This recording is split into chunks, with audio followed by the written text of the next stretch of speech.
Friends, in some Christian traditions, the Sunday after Christmas is given the theme of the Holy Family, a reference to Jesus, Mary and Joseph, and the birth of this new family with the birth of Jesus.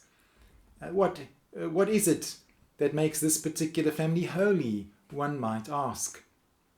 Probably the first answer that some might give is that this family is holy because of the birth and the presence of the Holy Child, the Christ Child, Jesus, the Son of God. But I think most of us would surely be aware that it takes more than one person to make a family holy.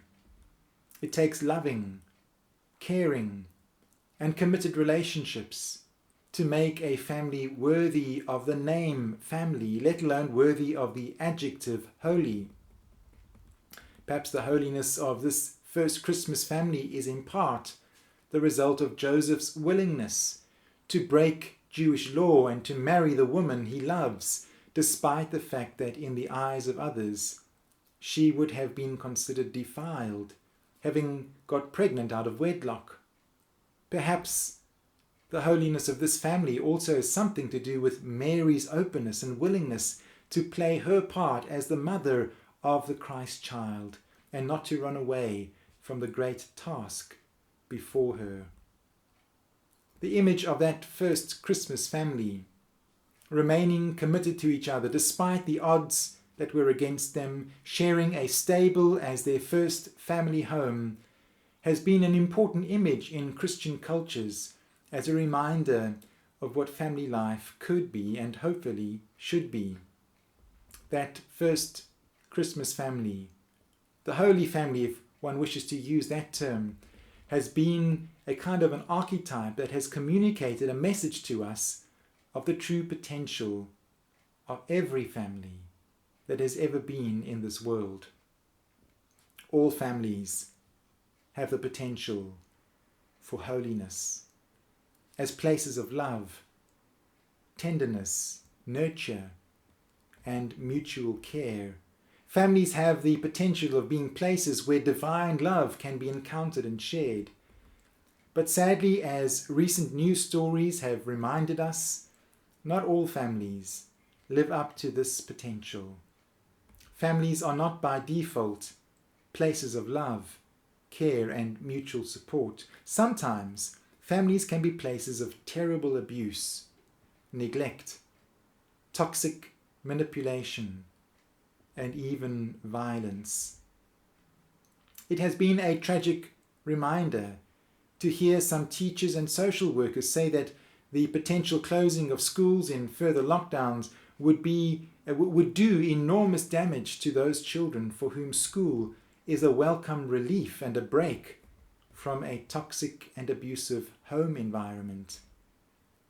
For me, home was always better and emotionally safer than being at school, even though I had quite a positive school experience.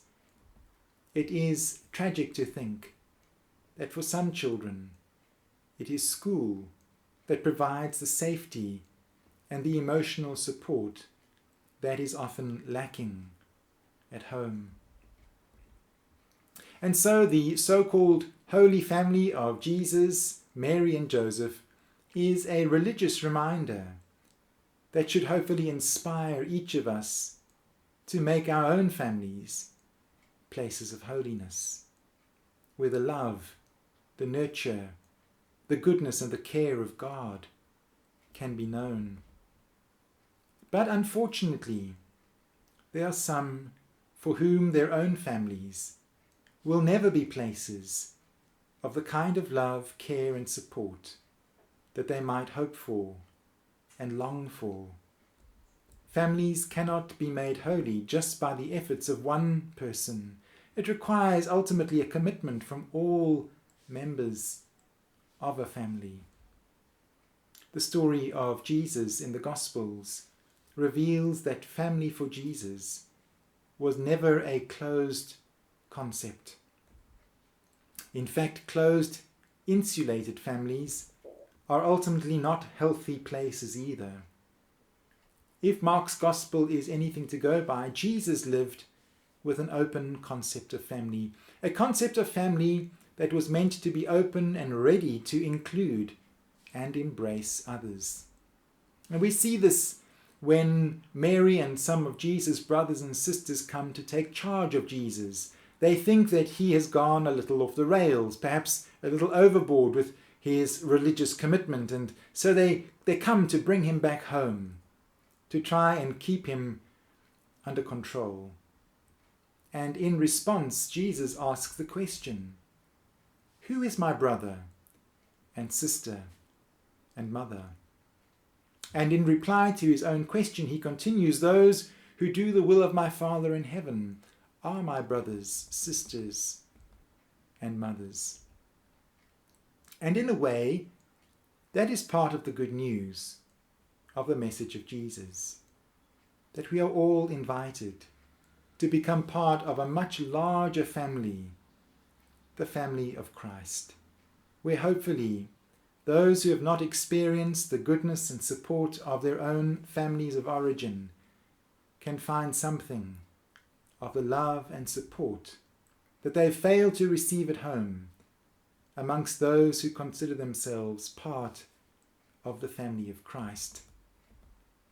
And so may it be that each of us, in even the most ordinary of settings, and even in fleeting encounters, may we be for others in this world the love, kindness, care and support which they should have received at home, but for various reasons beyond their own control, never received.